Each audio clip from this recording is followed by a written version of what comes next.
আমাদের নজরুল ভাই ওনার 100 বছর, ওনার আব্বা নাই, ওনার মা আছে, মায়ের জন্য দোয়া চেয়েছে। মাকে নেয়াজ করে দেন আল্লাহ। আমার মুস্তাফা কামাল স্যার ওনার মা কতদিন গুরুতর অসুস্থ হয়েছে, ওনার বাপ নাই, মাকে আপনি সুস্থ বানায়া দেন আল্লাহ। আমাদের যাদের আব্বা আম্মা আছে, আব্বা আম্মাকে আমিন আমিন। যাদের আব্বা আম্মা দুনিয়ায় নাই, কবরগুলো জান্নাতের বাগান বানায়া দেন আল্লাহ। বাইতুল্লাহর মেহমান বলেন আল্লাহ আল্লাহ বাইতুল্লাহর মেহমান বানায়া দেন আল্লাহ।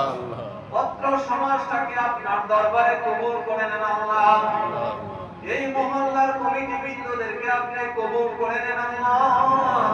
সবাই যেন নামাজি বানায়া দেন আল্লাহ। আমাদের ডাইনে বামে সামনে পেছনে যত কবর আছে, প্রত্যেকের কবর জান্নাতের টুকরা বানায়া দেন আল্লাহ। যারা বিদেশে আছে নেক দারাজ করে দেন আল্লাহ। যারা কর্মরত আছে তাদের কর্মের মধ্যে বরকত দিয়া দেন, তাদের ব্যবসার মধ্যে বরকত দিয়া দেন, চাকরির মধ্যে বরকত দিয়া দেন আল্লাহ।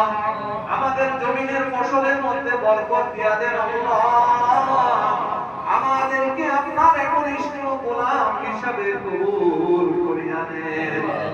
রব্বির হামহুমা কামা রাব্বায়ানি সগীরা, রব্বির হামহুমা কামা রাব্বায়ানি সগীরা। হাদিস শরীফে আজকের দিনটাকে যে আপনাদের দিন বলা হয়েছে আল্লাহ আল্লাহ, আজকের এই দিনে দুই শ্রেণীর লোককে গোশত দেওয়ার কথা বলা হয়েছে আল্লাহ।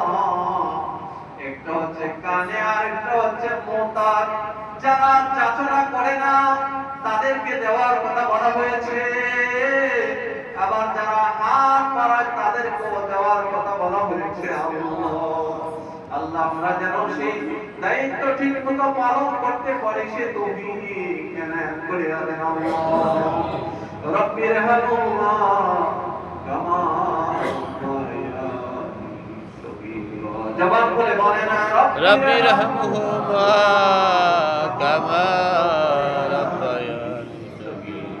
আল্লাহ আমাদের মধ্য থেকে যারা অসুস্থ সবাই সুস্থ বানায় দেন আমিন। আল্লাহ যেদিন আমাদের মরণ দিবেন দয়াল নবীজিরে আমাদের শিরে রাখিয়েন আর আমাদের জবানে কলবেতে পড়তে দিয়েন লা ইলাহা ইল্লাল্লাহ মুহাম্মাদুর